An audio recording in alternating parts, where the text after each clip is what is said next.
Hey guys, welcome back my YouTube channel. This is Priya. So आज की इस video में हम जानने वाले हैं कि शुड और शुड हैव के बारे में बहुत ही बारीकी से दोनों चीज़ समझने वाले हैं कि इसको हम कब कहाँ कैसे यूज़ करते हैं। तो जब भी किसी को सलाह देने की बात आती है, किसी को एडवाइस देने की बारी आती है, तो ऐसे में हम शुड का यूज़ करते हैं। जैसे मान लीजिए कि आप किसी को एडवाइस दे रहे हैं कि तुम्हें ये काम करना चाहिए, तुम्हें यहाँ जाना चाहिए, तुम्हें रोज़ पढ़ना चाहिए, तो ऐसे में हम शुड का यूज़ करते हैं। जैसे मान लीजिए एक एग्जांपल ले लेते हैं कि तुम्हें जाना चाहिए, तो इसकी इंग्लिश क्या होगी? You should go. इसमें हम सबसे पहले सब्जेक्ट लिखते हैं, उसके बाद हम शुड लिखेंगे, उसके बाद इसमें हम वर्ब की फर्स्ट फॉर्म का यूज़ करेंगे। तो शुड भले आपको छोटा सा वर्ड लग रहा है, लेकिन जब तक आप इसको बारीकी से समझेंगे नहीं, तब तक आप सेंटेंस नहीं बना पाएंगे और ना ही आप इंग्लिश बोल पाएंगे। तो आगे वीडियो में आपको शुड हैव के बारे में बताऊंगी, इसको हम कब कैसे यूज़ करेंगे। इसके लिए आपको वीडियो में पूरा एंड तक बने रहना होगा। और अभी तक आप लोगों ने अगर चैनल को सब्सक्राइब नहीं किया है तो जल्दी से चैनल को सब्सक्राइब कर लीजिए। और अगर वीडियो पसंद आएगी तो वीडियो को एक लाइक ज़रूर कर दीजिएगा और इसे शेयर करना बिल्कुल भी मत भूलिएगा। तो आगे मैं सेंटेंस को स्टेप बाय स्टेप आपके सामने रखती जाऊँगी और आपको समझाती जाऊँगी। तो वीडियो में आप लोग पूरा बने रहिएगा, कोई भी चीज़ आप लोग मिस मत करिएगा, वरना आप समझ नहीं पाएंगे। तो चलिए वीडियो स्टार्ट करते हैं। तो सबसे पहला सेंटेंस है हमारा, तुम्हें जाना चाहिए। तो ये हमारे शुड वाले सेंटेंस है। इसके आगे बाद में मैं आपको शुड हैव वाले सेंटेंस भी बताऊंगी। तो पहले हम शुड वाले देखते हैं। तुम्हें जाना चाहिए, तो इसमें हमने सबसे पहले सब्जेक्ट लिखा। सब्जेक्ट क्या है हमारा? यू है। उसके बाद हमने शुड लिखा हुआ है। उसके बाद हमने वर्ब की फर्स्ट फॉर्म गो लगा दी। जाना की इंग्लिश क्या होगी? गो होगी। तो यू शुड गो, ये हमारा सेंटेंस बन गया। अगर आपको किसी को बोलना हो कि तुम्हें जाना चाहिए, तो आप कैसे बोलेंगे? You should go. अब है हमारा दूसरा सेंटेंस, तुम्हें रोज़ खेलना चाहिए। अगर आप किसी को कहते हैं कि तुम्हें रोज़ खेलना चाहिए, तो आप कैसे बोलेंगे? You should play every day. इसमें भी हमने पहले सब्जेक्ट लिखा, उसके बाद हमने शुड लिखा, उसके बाद हमने ये प्ले लिखा यानी वर्ब। उसके बाद रोज़, रोज़ की इंग्लिश क्या होगी? Every day. ये हमारा ऑब्जेक्ट हो गया।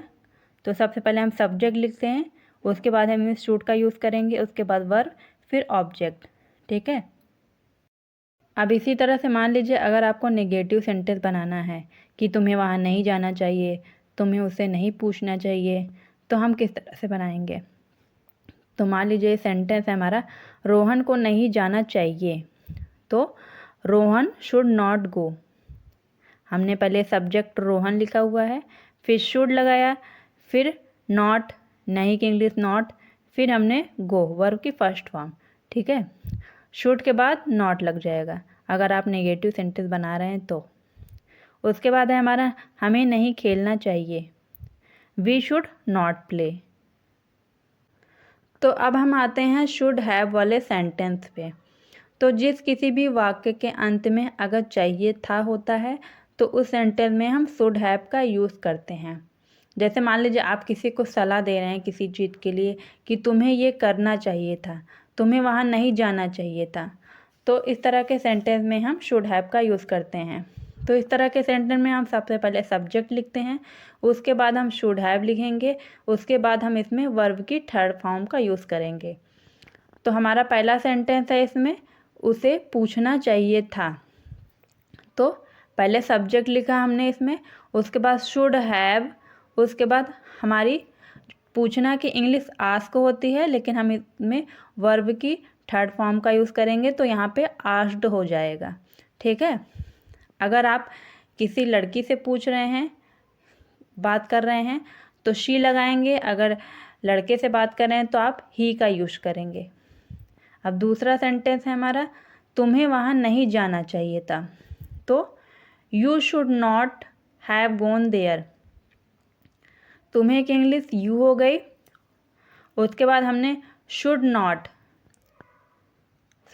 हैव, मतलब तुम्हें यहाँ नहीं जाना चाहिए था। तो हमने यहाँ शुड और हैव के बीच नॉट लिखा हुआ है, ये नेगेटिव सेंटेंस है। उसके बाद गोन लिखा हुआ है, जाने की इंग्लिश गो होती है, लेकिन वर्ब की थर्ड फॉर्म है, तो यहाँ पे गोन लिखेंगे।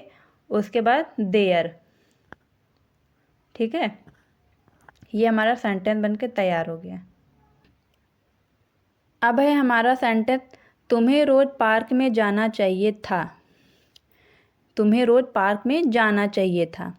You should have gone to the play every day. इसमें भी हमने पहले सब्जेक्ट लिखा हुआ है, उसके बाद शुड हैव लिखा हुआ है, इसके बाद वर्ब की थर्ड फॉर्म है, उसके बाद to the park every day. ठीक है। अगर मान लीजिए इसी को हमें नेगेटिव सेंटेंस बनाना है, तुम्हें रोज़ पार्क में नहीं जाना चाहिए, तो आप शुड और हैव के बीच नॉट लगाएंगे, नॉट का यूज़ करेंगे। तो चलिए नेक्स्ट सेंटेंस देखते हैं। तुम्हें रोज़ पढ़ना चाहिए था। You should have study every day. इसमें भी हमने वर्ब की थर्ड फॉर्म का यूज़ किया है।